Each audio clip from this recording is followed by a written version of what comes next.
안녕하세요. 유로쌤입니다. 2025년 고교학점제 전면 도입 대상인 우리 2009년생 현재 중학교 2학년 이하 아이들이 해당되는 2028 대입 개편안이 10월 10일에 발표되었죠. 기존에 교육부가 발표했던 내용과 상당히 다른 부분들이 있었고 변화가 큰 편이라 이 소식을 접하신 학부모님들은 고민도 많이 되실 테고요. 마음은 불안함도 많이 크실 것 같습니다. 중2 이하 학부모님은 새로운 입시제도에 대한 걱정 때문에 불안하실 테고 중3 학부모님들은 기존 입시제도의 마지막 세대니 또 다른 걱정이 드실 겁니다. 그래서 오늘은 제가 뭐가 어떻게 바뀐다는 것인지 핵심을 정리해 드려보려고 합니다. 이 영상을 끝까지 보시면 도움이 되실 거고요. 가장 먼저는 2028 대입 개편안 수능 변화 사항에 대해 말씀을 드릴 거고요. 두 번째는 내신 변화 사항입니다. 그리고 사실상 지금 가장 걱정되는 학년인 중3과 2028 대입 개편안에 적용받는 중2 이하를 나누어서 제 개인적인 소견을 덧붙여 보겠습니다. 먼저 2028 대입 개편안에서 수능에 대한 변화 사항인데요. 키워드를 뽑자면 저는 통합과 융합이라고 생각을 합니다. 현재의 수능에선 국어와 수학이 공통 과목과 선택 과목 체제죠. 그렇기 때문에 선택 과목을 무엇으로 하느냐에 따라 같은 만점을 받아도 표준 점수의 차이가 생겼고, 그래서 수학은 미적분을 선택하는 이과 아이들한테 유리한 부분들이 있었습니다. 그래서 문과 침공이라는 신조어까지 생겨나서 선택형 수능에 대한 부작용이 많았었죠. 그런데 개편안을 보면 선택이란 말이 사라졌습니다. 모두 공통 과목으로 아이들이 모두 같은 시험지로 시험을 보겠다. 문이과 상관없이요. 특히 국어와 수학에 대해 선택 과목이 사라지게 됩니다. 그럼 이제 과목을 하나씩 볼게요. 국어 시험 과목은 화법과 언어, 독서와 작문, 문학입니다. 고2와 고3 때 배우는 일반 선택 과목 안에 포함이 되어 있고요. 이 과목은 9등급 상대평가 현행과 동일하게 평가를 합니다. 그래서 문이과 구분 없이 모두 동일하게 시험을 봐야 된다는 거예요. 현재는 아이들이 공통 과목으로 독서와 문학을 시험 보고요. 화법과 작문 그리고 언어와 매체 중에 하나를 선택하게 됩니다. 그런데 지금 어떤가요? 2028부터는 어떻게 보면 이 네 과목을 다 시험을 봐야 된다는 것이죠. 그렇기 때문에 교과 학습량은 좀 늘어났다라고 보여집니다. 두 번째는 수학입니다. 수학은 선택 과목이 폐지가 됐어요. 그래서 아이들이 시험을 봐야 되는 과목은 모두 동일합니다. 문이과 구분 없이요. 그래서 지금 아이들이 시험을 봐야 되는 과목은 일반 선택 과목 안에 포함이 되어 있는 대수, 미적분 원, 확률과 통계입니다. 여기서 대수와 미적분 원은 조금 말이 생소하실 텐데요. 지금 2015 개정 교육과정 안에 있는 수학 1과 수학 2를 의미합니다. 즉, 수 1이 대수고요. 수 2가 미적분 원이에요. 그렇게 되면 현행 지금 수 1, 수 2, 확률과 통계를 시험을 본다는 것이죠. 문이과 공통으로요. 그럼 이과 아이들 입장에서는 대부분은 미적분을 준비했을 것이죠. 선택에서. 그렇기 때문에 어떤가요? 확률과 통계는 또 새로운 과목을 준비해야 되는 그런 부담이 생기긴 했습니다. 그리고 아직 확정은 아닌데요. 여기 검토안을 한번 보시면 심화수학이라는 게 있어요. 그러면 심화수학이라고 해서 미적분 2와 기하를 절대평가로 평가를 하고 선택할 수 있게 검토를 하겠다는 내용이 들어가 있습니다. 이렇게 되면 아무래도 최상위권 대학 메디컬 계열을 준비하는 이런 학생들에는 수학을 기존에는 수원, 수투, 미적분만 수능을 보면 되는 상황이었는데 공통으로 수원, 수투, 확률과 통계를 보고 심화수학까지 준비를 해야 된다는, 그래서 공부 범위가 많이 늘어나게 된다는 그런 부담감도 있는 것이죠. 물론 미적분과 기하가 절대평가라고는 하지만 현재 수능에서 영어가 절대평가임에도 1등급이 4에서 10% 정도밖에 안 나오는 것을 감안한다면 만만히 볼 과목은 아니라는 생각입니다.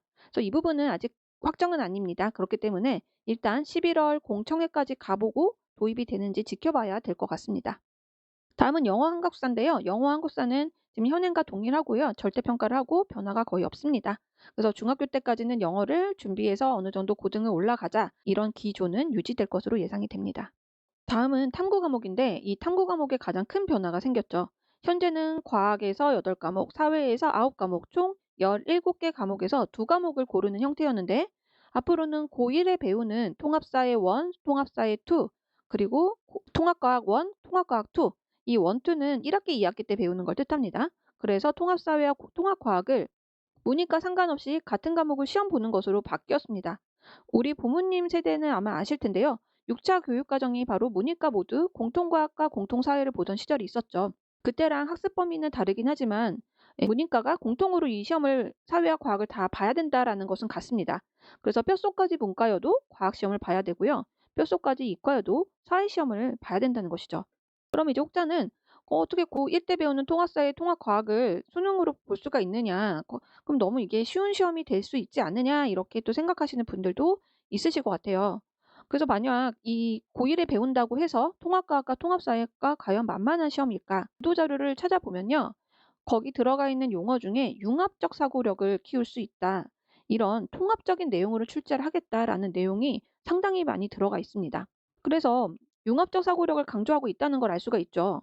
그래서 아무리 내용이 쉬워 보여도 논리적 사고 역량을 키우는 시험을 융합을 해서 낸다면 얼마든지 변별력 있게 문제를 낼 수도 있다는 것이죠. 그래서 교육부가 예시 문항을 하반기까지 공개하겠다고 하니까 이 부분도 문항을 보시고 판단을 해야 될 것 같습니다. 두 번째는 내신의 변화입니다. 어쩌면 저는 수능보다 내신에서의 변화가 좀 더 크게 다가왔는데요. 기존 발표에서는 고등학교 1학년 아이들만 9등급제 상대평가를 해서 등급이 나오고 고등학교 2학년부터 고등학교 3학년까지 아이들이 선택하는 모든 선택 과목은 절대평가를 해서 등급이 나오지 않겠다라고 이야기를 했었습니다. 예, 그렇게 발표를 했었죠. 그래서 고1 내신의 중요성이 너무도 커졌다. 그리고 고1 때 내신을 만약에 이 학생이 못 받았다. 그러면 학교를 자퇴할 수도 있고 이런 학업 중단이 가속화될 수 있다는 우려가 계속해서 표명되었습니다. 그래서 이번에 개편안에서는 고등학교 1학년부터 고등학교 3학년까지 모든 아이들이 동일하게 상대평가와 절대평가를 혼용해서 하겠다라고 발표를 했어요. 그래서 이렇게 발표한 교육부의 이면에는 많은 고민들이 담겨 있는 것 같습니다.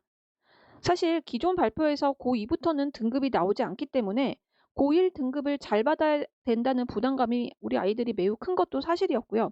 또 등급이 나오는 과목이 거의 없었기 때문에 변별력이 또 더 떨어지고 그래서 학생부 교과 전형도 교과 100으로는 더 이상 학생을 뽑기도 어려운 그런 실정이었죠. 하지만 이제 고1부터 고3까지는 일부 예체능 과목을 제외하고는요. 등급과 성취도가 모두 나온다는 것이 이번 발표의 핵심입니다. 그리고 이것이 기존 9등급제였던 것이요. 5등급제로 바뀐다는 것 또한 매우 획기적인 변화예요. 그래서 현재 1등급은요. 4% 이내에 들었어야 됐는데 5등급제로 바뀌면 이제 상위 10%까지 1등급이 됩니다. 이것을 좀 누적 분포로 보여드릴게요. 현재 아이들이 9등급제에 지금 상대평을 하고 있죠. 근데 이게 5등급제로 된다면 어떻게 될 것인가? 예를 들어 전교에 고3 100명이 있으면 1등은 어때요? 4%니까 4등까지가 1등급을 받을 수가 있었습니다. 그런데 2028 대입 개편안에서 1등급은 10%가 되기 때문에 10명이 1등급을 받을 수 있다는 거죠. 저 기존에는 1에서 3등급까지가 상위 23%였죠. 즉 100명 중에 23등까지가 3등급을 받았습니다. 그런데 2028부터는 2등급이 상위 34%예요. 즉 100명 중에 34등까지 2등급을 받는다는 것이죠. 그렇게 되면 9등급제에서는 3등급도 못 받았던 학생이 5등급제로 와서는 2등급을 받을 수 있다는 거죠. 따라서 내신 변별이 줄었다라고 밖에 할 수 없는 상황이고요. 이렇게 되면 상위권 대학에서는 어떤가요? 학생들의 내신 성적으로만은 변별하기가 너무나 어려워지겠죠. 그래서 상대적으로 수능에 대한 비중과 중요성이 커졌다라고 하는 것이 바로 이 때문입니다. 그래서 지금 예상해 보건대 상위권 대학들은 아무래도 면접과 논술 이런 것들을 더 붙여서 학생들을 변별해 내려고 할 것이라고 예상을 해볼 수 있는 부분이에요. 그럼 성적표는 어떤 모습일까요? 고1 때 배우는 공통과목, 그리고 고2와 고3 때 선택하는 일반 선택, 진로 선택, 융합 선택 모두 원점수, 성취도, 석차 등급, 성취도별 분포 비율, 과목 평균, 수강자 수가 다 나옵니다. 현재는 진로 선택 과목이라고 해서 아이들이 예를 들어 물리 2를 선택했다. 그러면 성취도만 나왔어요. A, B, C 중에 하나만 나왔지 등급이 나오지 않았는데 현재 중학교 2학년 이하 아이들부터는 진로 선택 과목이든 뭐든 할 것 없이 예체능, 과학탐구 실험 과목 정도만 제외하고는 모든 과목에서 등급이 나온다는 것이죠. 다만 표준 편차는 기재하지 않습니다. 이 표준 편차는 대학교에서 아이들을 평가할 때 학교의 수준을 알 수 있었어요. 그래서 만약에 이 학교가 과목 평균이 높고 표준 편차가 작으면 여기는 좀 잘하는 아이들이 모여 있구나 이렇게 수준을 대략 짐작을 할 수 있었는데 대학이 이제는 이렇게 성적표만 보고서는 학교 수준을 알기는 어려워졌다는 것이죠. 따라서 결론은요. 이렇게 5등급제로 변화가 되면서 일단은 내신의 변별력이 약화된 것은 부정할 수 없는 사실입니다. 그렇기 때문에 일반고가 가졌던 그 내신 경쟁력은 약화됐어요. 그리고 특목고 자사고가 가졌던 내신 불리함은 완화됐겠죠.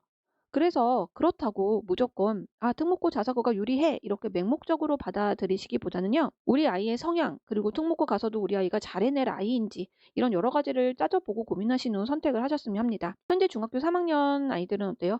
그 개편안에 너무 일단 흔들리지 마시고요. 일단 지금 입시 체제로 갑니다. 현재. 그래서 현역이 가장 유리하게 대학 갈 수 있는 방법이 수시죠.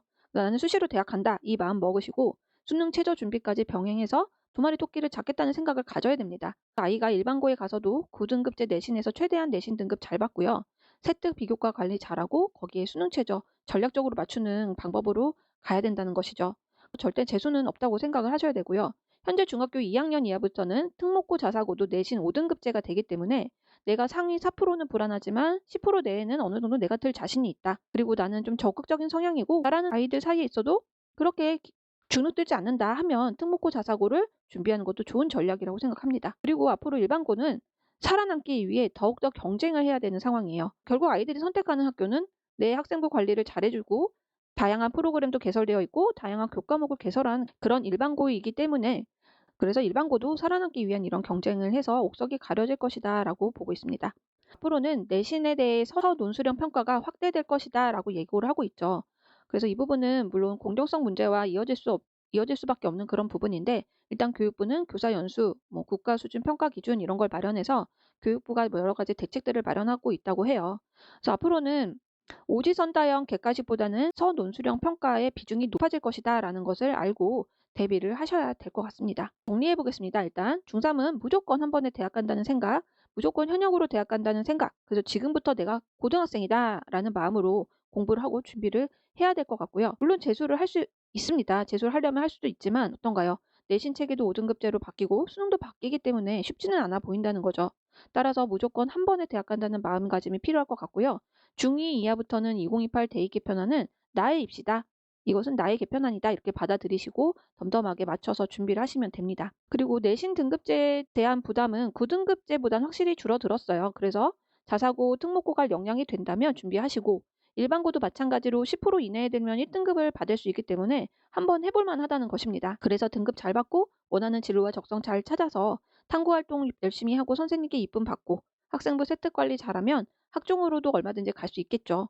일반고도 절대 불리하다고 생각하지는 않습니다. 그리고 중2 이하부터는 내신 선운술형이 강화된다는 사실을 인지하셔야 됩니다. 선운술형 방식은 하루아침에 적응하기는 어려울 것이기 때문에 초등학교 때부터 독서를 많이 하는 아이들이 유리한 부분이 있을 것이고요. 그래서 문해력 키우고 생각하고 말하고 쓰는 연습을 부지런히 해야 됩니다. 상위권 대학들은 이렇게 내신의 변별력이 약해지기 때문에 내신만 가지고 학생들을 선발하기가 어려워지죠. 그래서 지금 학생부 교과 전형에 경희대와 동국대가 하는 선발 방식처럼 내신 점수와 서류를 같이 본다는 이런 식으로 학생들을 평가할 때 다양한 선발 방법을 가지고 평가를 할 가능성이 커집니다. 상위권대들은 정시에서 서울대처럼 교과 평가를 할 가능성이 커졌습니다. 수능의 영향력도 커졌고 학생부도 충실해야 된다는 그런 의미예요. 예를 들어 지금 서울대가 2023 학년도부터 수능 100으로만 뽑질 않거든요. 교과평가를 하고 있죠. 그런데 올해부터는 고대도 정시에 서울대처럼 교과평가를 하는 전형이 신설됐습니다. 그리고 2025 학년도 내년에는 연대에서 정시에 교과평가를 하겠다 이렇게 예고를 하고 있고요.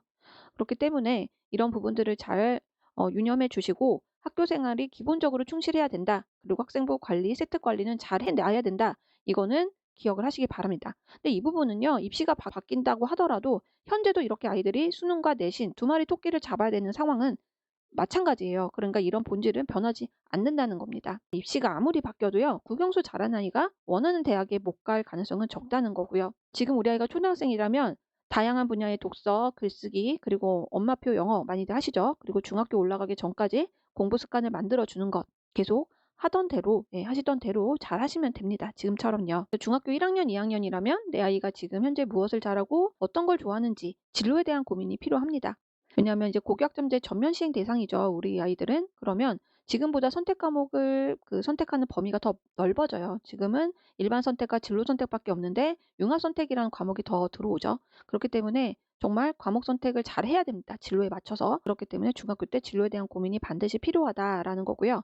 방금 앞서서 말씀드린 것처럼 내신 선호 수령에 대한 확대가 대비가 필요하다라는 말씀을 다시 한번 또 드립니다. 중학교 3학년은 계속 강조드리죠. 기필고 한 방에 대학 간다. 이 마인드 가져야 되고요. 지금부터 고1이라는 생각으로 긴장 늦추지 않고요.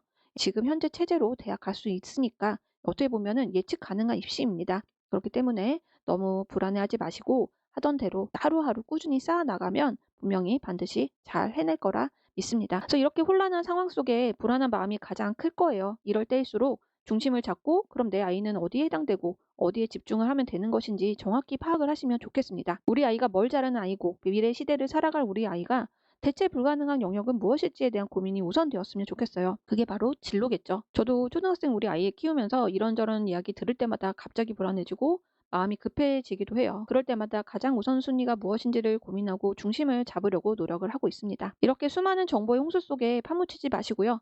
기준을 잘 잡아 나갈 수 있도록 늘 명확한 정보를 제공하는 이롤쌤이 되겠습니다.